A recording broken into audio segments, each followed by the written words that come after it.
Good evening, everyone, and welcome to Riderpiece Theater.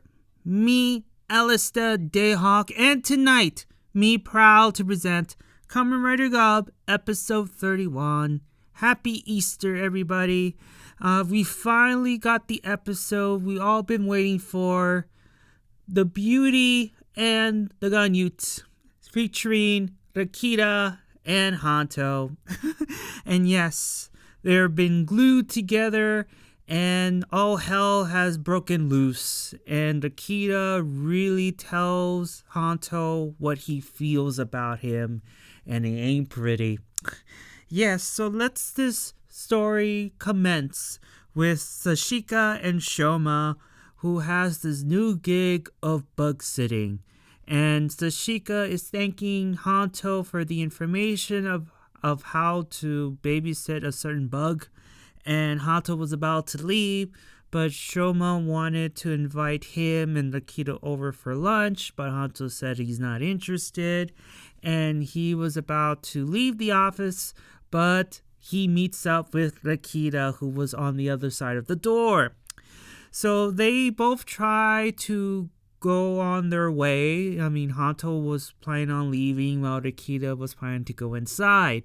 But they were just, blocking each other. Not on purpose, but they were, trying to get on their way. And then we see the impatient Rakita just telling Hanto, you suck. And he grabs Hanto by his pants. And you could tell that he's giving him a wedgie and just throws him like a sack of garbage. And Shoma and Sashika are in shock by seeing this unfold. And Hanto, on green screen was yelling at Rakita like, you musclehead, you bastard. And yeah, this is funny because, Rakita just gives him a wedgie and throws him across the office outside. It's insane. You can tell that Rakita does not like him at all. So after Hanto has been thrown like a piece of garbage, we immediately go to the next scene after the opening credits with Hanto. He quickly recovers from the Rakita attack. And he goes inside. Well, not yet. He visits this house that has Shoma's mom's last name on that house. And Hanto is he is working on searching for Shoma's extended family, which, by the way, Shoma told him no. But Hanto figured, well, I will get the information regardless, and once he's ready, I will give him the information right away. He just want to get it over with. He's not doing it out of malice or anything like that, but I don't think Shoma will look at it that way. But anyways, he knocks on the door and sees this woman and asks, is this, such and such house? And this woman was like, wait a minute, you know my brother? And Hanto's like, well, wait a minute, so this is a dude?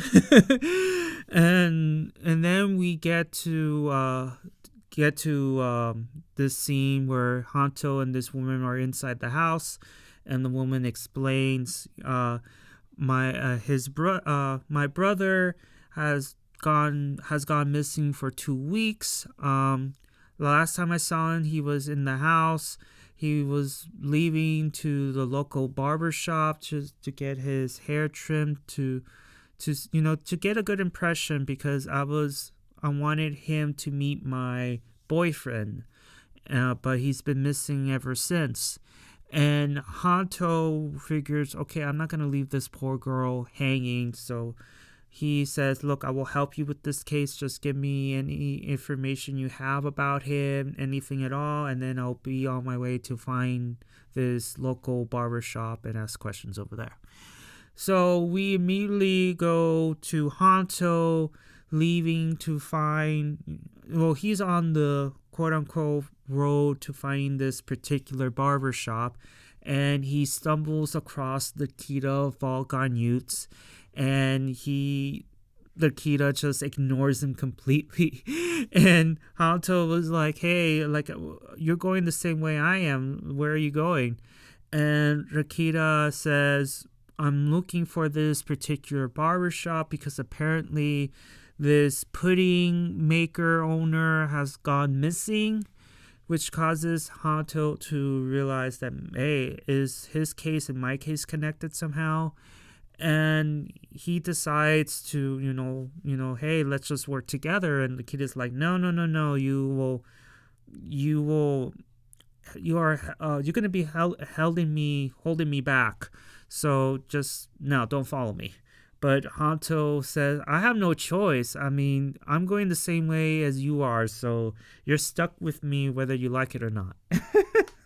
Like, yeah. So as they go in search for this barbershop, we go to as the Ganyu world turns, and you see Lago doing some paperwork. Gota shows up and tells her brother, is this legit now? I mean, I'm sure that you have some kind of plan or something.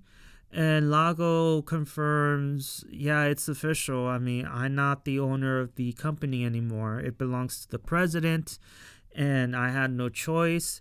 It's either giving the company over or, have the company go up in flames and all of us will be in jail. Yeah. And to make matters even worse, Jeeves shows up. He's upset that Lago is sitting on his wife's chair. And Lago, was like, I want to give you a piece of business advice. But Jeeves is not interested he's not interested at all. And he says, I am the vice president. I'm your boss. My word is law. And you are going to hunt down more humans because we're low on stock. And so Lago just ups and leaves. And then as he leaves, Gota asks Jeev, okay, what's your deal? What's going on here?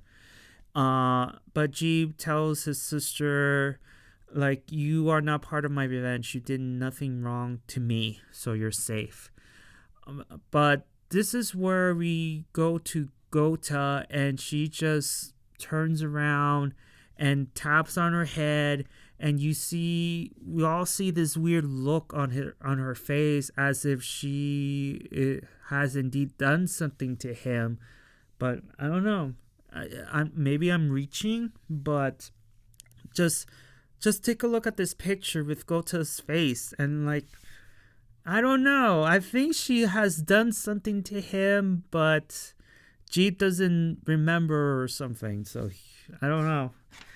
That came across that way, but as we go from Gota hiding something to back to the human world, where Hanto and Rakita found the local barbershop, and Rakita was about to burst in there and be like, are you the Granute?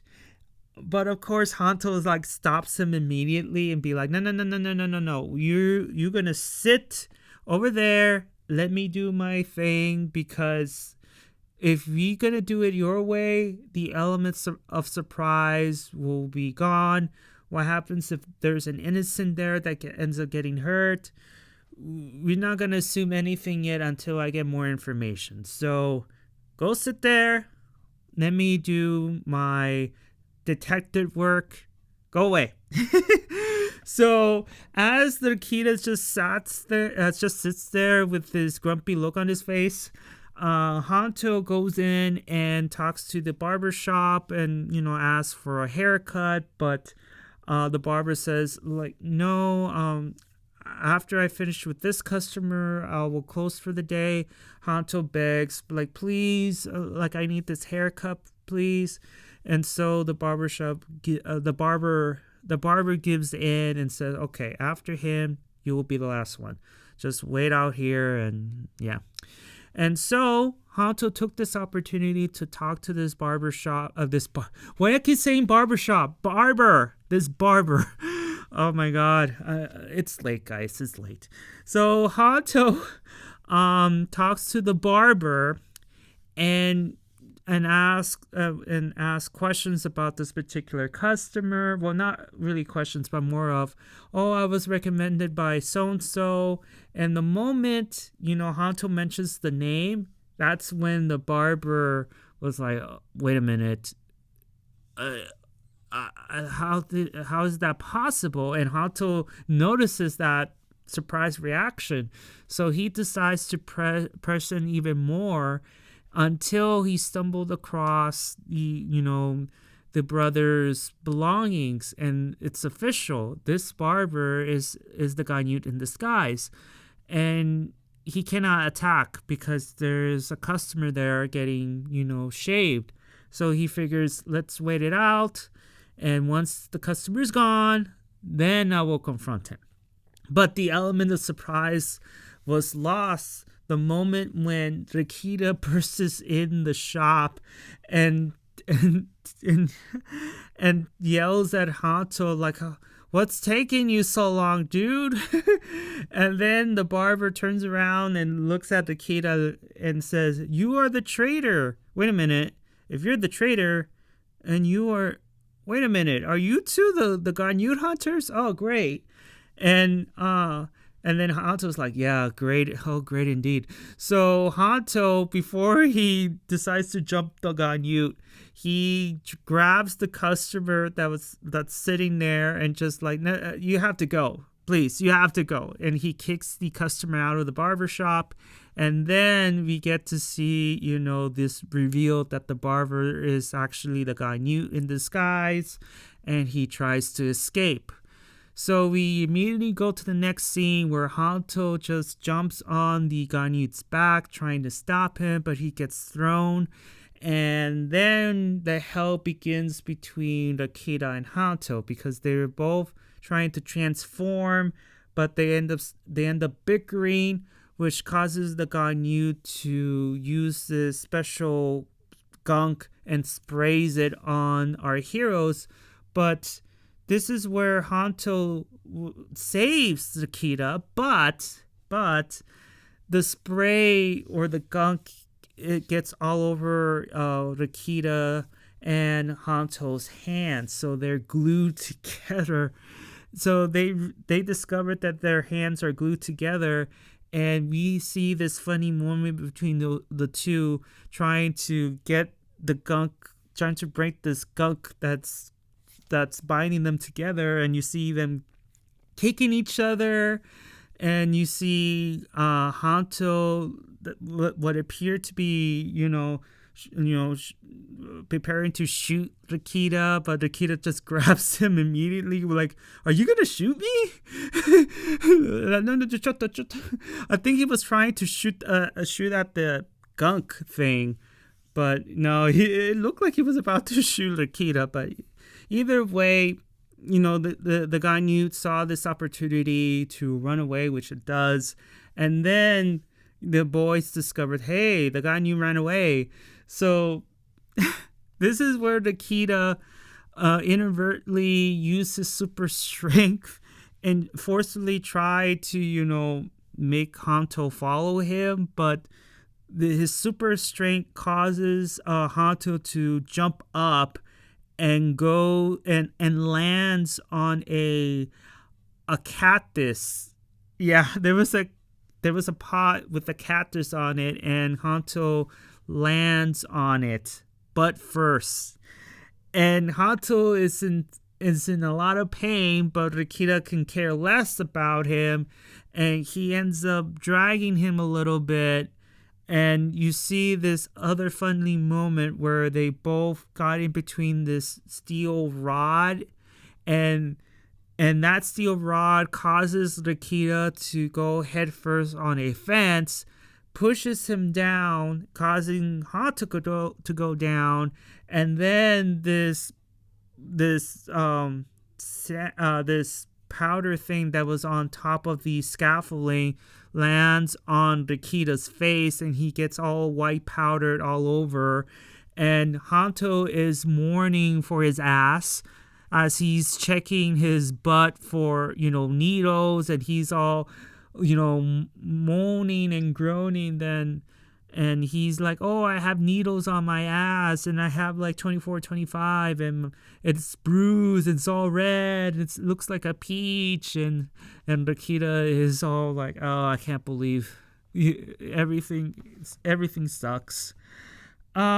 So as Hanto and Rakita have their moment in hell, we go to Shoma, we go to Shoma.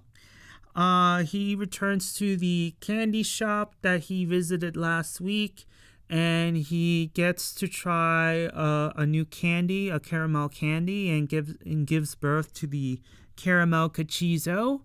And that's pretty much it. I mean, he goes there and gets to try a new candy, gets to food heaven, gives birth to a cachizo, and then he starts his shopping.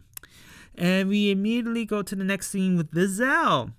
Lizelle is wandering around the city. She goes inside an antique store, and she points out the things she wants to take, and she tries to leave, but the shop employee says, well, what about the bill?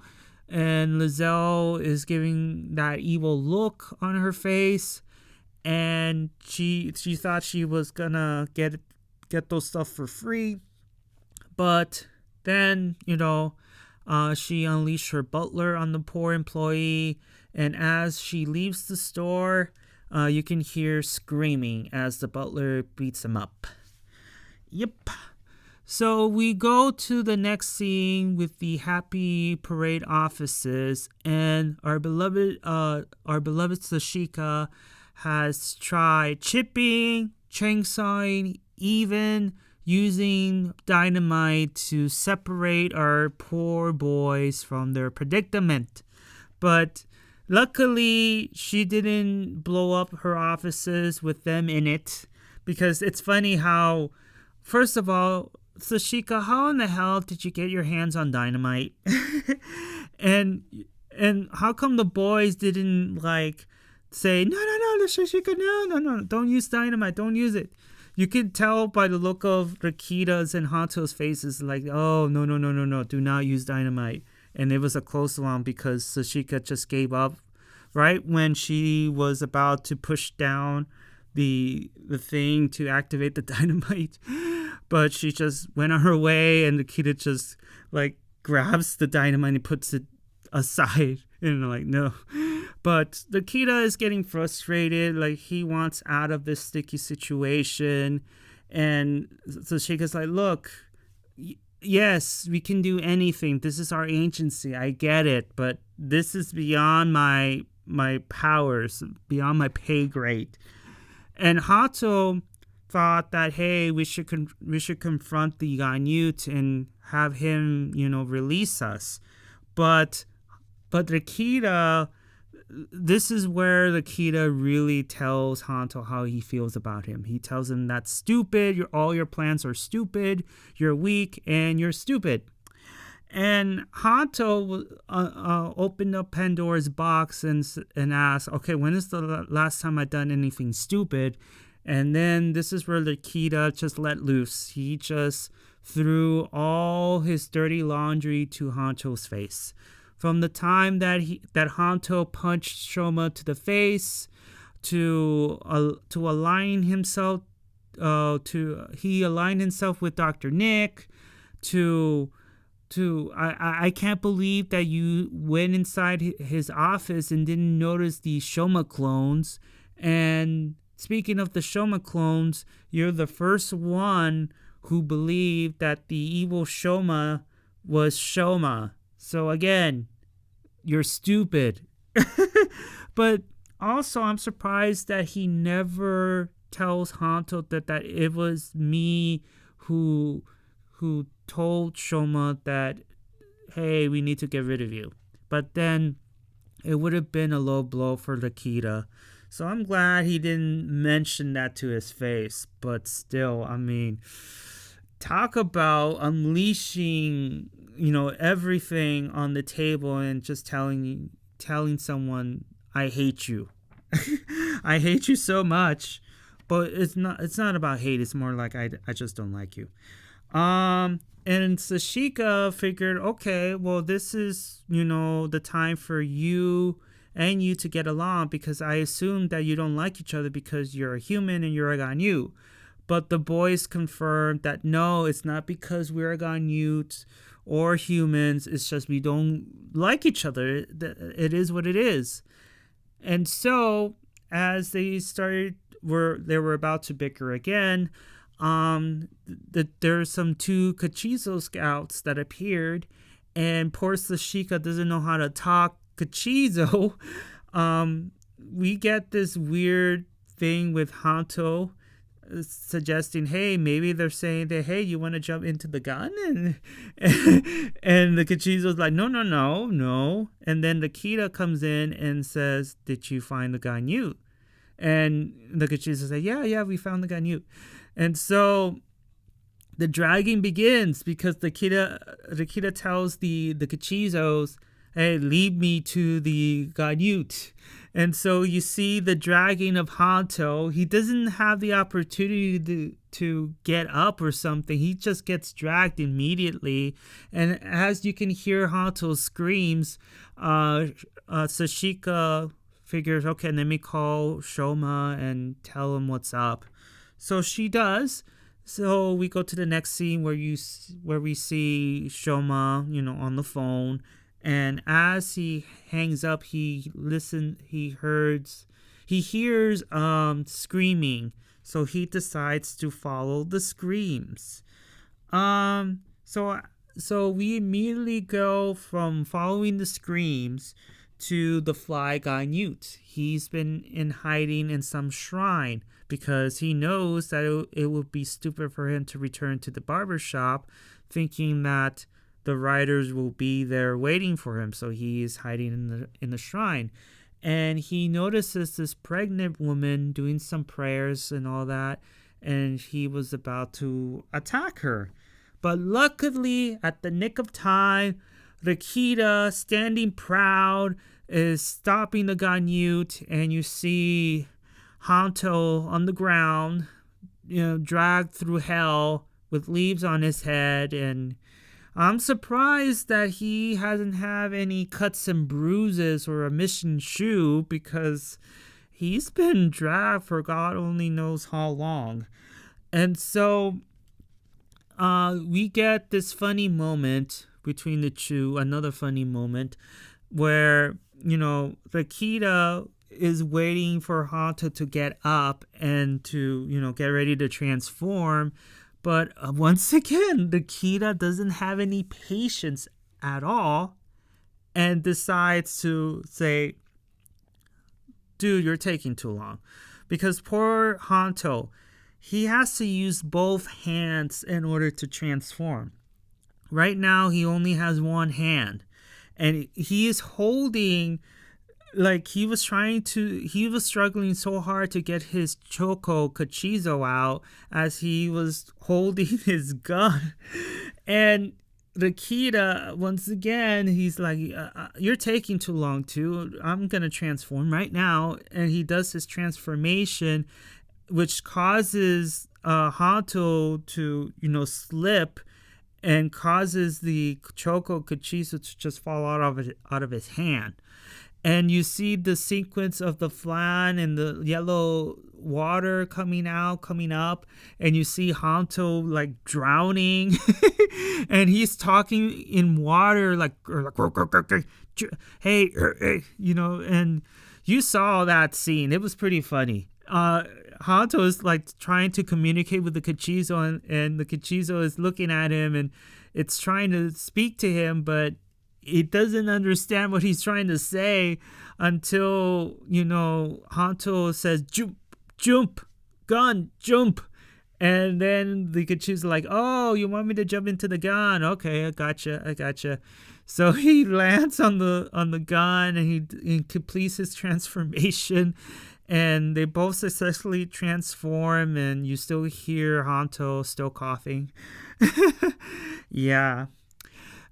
So we immediately cut from there to Shoma. He follows the screams into some alleyway, and he sees this poor employee getting beat up by this butler. And so he successfully rescues him and tells him to run away. And he confronts the butler, and they both have, this mini fight. So we move on from there to back to the shrine, to one of the most funniest fights ever so far.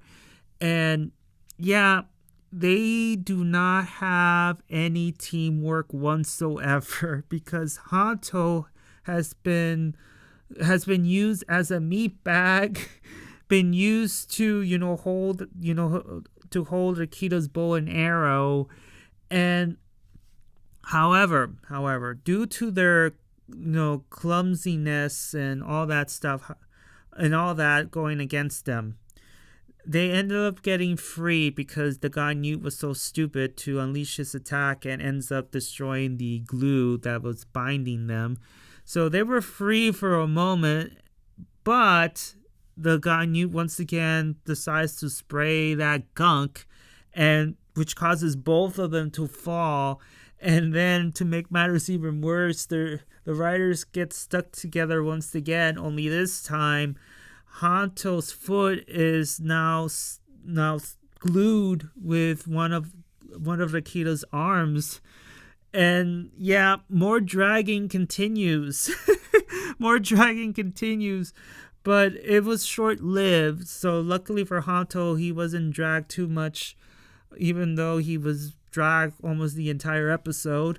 So once again, the riders gets free, and they use their final attack, and they destroy the Granute, or so they thought, because after the smoke cleared, it looked like it escaped, because there was like a husk there, and so the Granute is still out there. So after that, Hanto demorphs, and he is not having it. He is so upset with Rakita. Like, dude, like, what's going on? Like, come on, man. And Rakita's like, why are you so angry? We're free. That's the important thing, right? And Hanto's like, that's not the point. But then Rakita notices something on the tree, which there's the tree, and there is like a mark on the tree, and he recognized that mark, which causes him to remember, Kamen's murder, where you see Kamen, going to his brother's arms, and you see on his back, the same mark. And then we get back to the present, and the kid is like, okay, I think I found my brother's killer, because the two marks, both on Kamen's body and the tree, are one and the same, which is disappointing, because here I thought that Nave could have been the one that killed Kamen, but no, it's the fly that killed the little brother. Yep. Dun dun dun. The mystery has been solved. Now Rakita in the next episode is gonna go after him for revenge. However, we go to the last scene of this episode, where Shoma is having a terrible time defeating this butler, because apparently it's more powerful than any other agents that he faced so far. And then luckily for him, Lizelle, his sister-in-law, shows up and stops the attack and asks Shoma to go play with her, whatever that means. And that's the end of the episode, guys.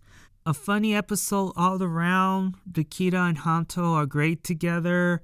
I mean, their funny scenes, my God. I mean, it's hilarious. Kudos to the actors. Hanto with his facial expressions, it doesn't grow old.